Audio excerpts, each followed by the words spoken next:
The next part that we'd love to talk about is this concept in senior Bible quizzing and junior Bible quizzing, but it's very different between the two.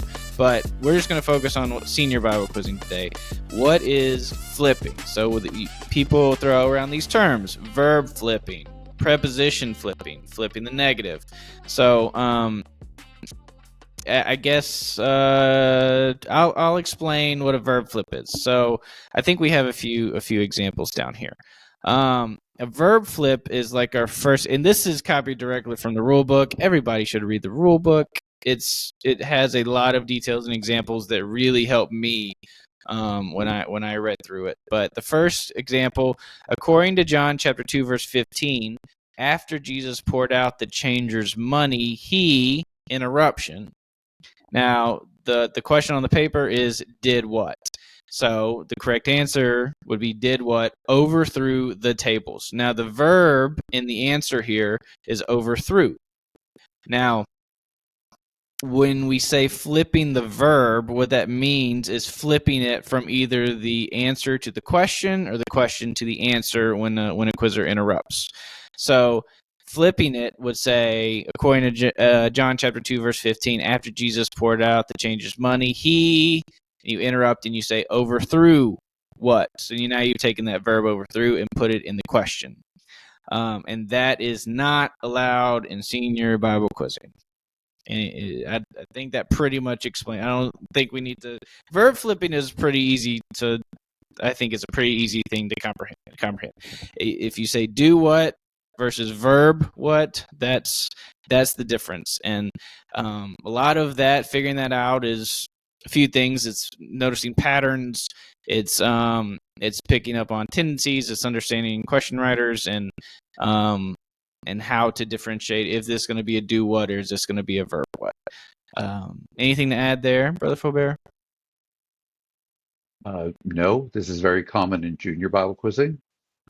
It's not allowed in senior quizzing, and that's why I think sometimes folks transitioning from junior to senior quizzing, they're used to a number of different grammatical flips that are allowed in junior quizzing that are not allowed in senior quizzing.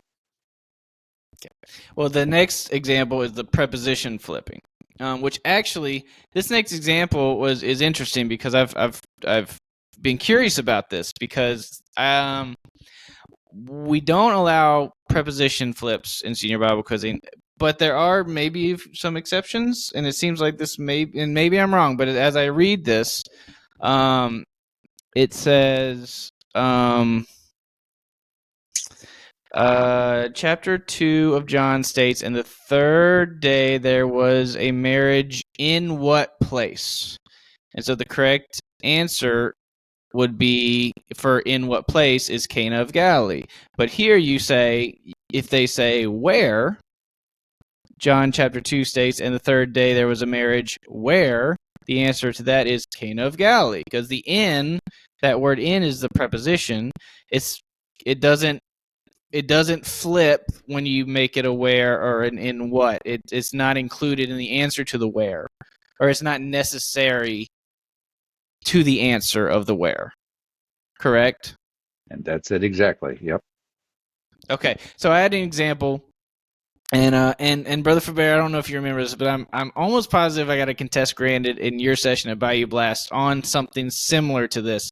And I told people about it, and no one believes me. But it's the example Here's your this chance year for vindication. The example this year is the multitude was pricked in their heart, and this is my thought. The multitude was pricked in what? Their heart. The multitude was pricked where? Their heart. Like that in my opinion, and you can scold me if I'm wrong, but I feel like that in specifically is an integral to the answer to the where. Well, nothing like putting me on the spot, huh? He's in the hot seat tonight. We'll just have to cut out this 10 minutes of dead space as I think it over. I tried not to put you on the spot. They're pricked where? Their heart. Pricked in what? Their heart. Pray about it. All right. I mean, it does line up with this example, right? Um, the I would say that the only difference between the example that's shared here is what place. That place indicates a location, which is a where, as opposed to simply in what, um, which has no, descriptor sort of attached to it in that case. So it's descriptor is not the right word, but what place versus just what. Um, Correct. Where art. All right, I we'll mean, let the yeah, man work. I think that is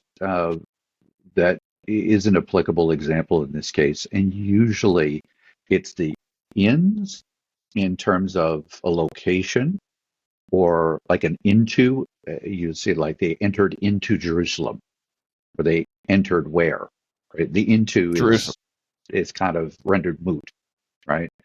So in Right. those cases, um, So there yeah, are some exceptions to the preposition flip, but rare mostly. But they're especially, yeah, but that is good to know that it is possible to have exceptions to the preposition flip, because I think I would guess that a lot of quiz masters and coaches say no verb flips whatsoever.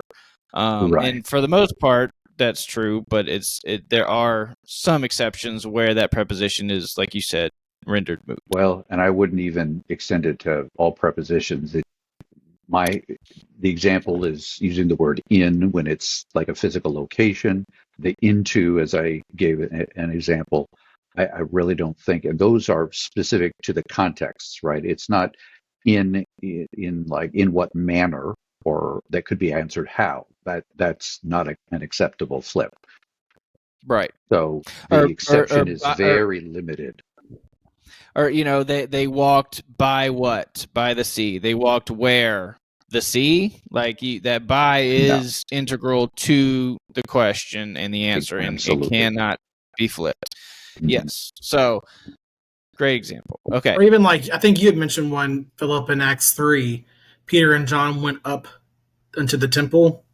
Mm-hmm. Like if you just said went up into, what was your question? I forgot what you said So yesterday. went up into what, the temple, versus went up where. I think that's similar to that's not going to work because you don't go up the temple, like right. you go in the temple. Yeah. Right. Yeah. That one's a little. Yeah, you don't. They are They especially didn't. rare. That's probably why folks, can trip over them when they do occur. Again, as a question writer, I would try to avoid that. Maybe put that question at the beginning or as early in the question as possible, so that hey, it's just asked, answered. You're on to the next question. Right. Smooth. Okay.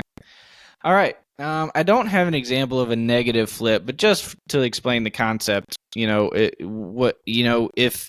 a verse says they did not do something, and you said, "What did they do?" They did not.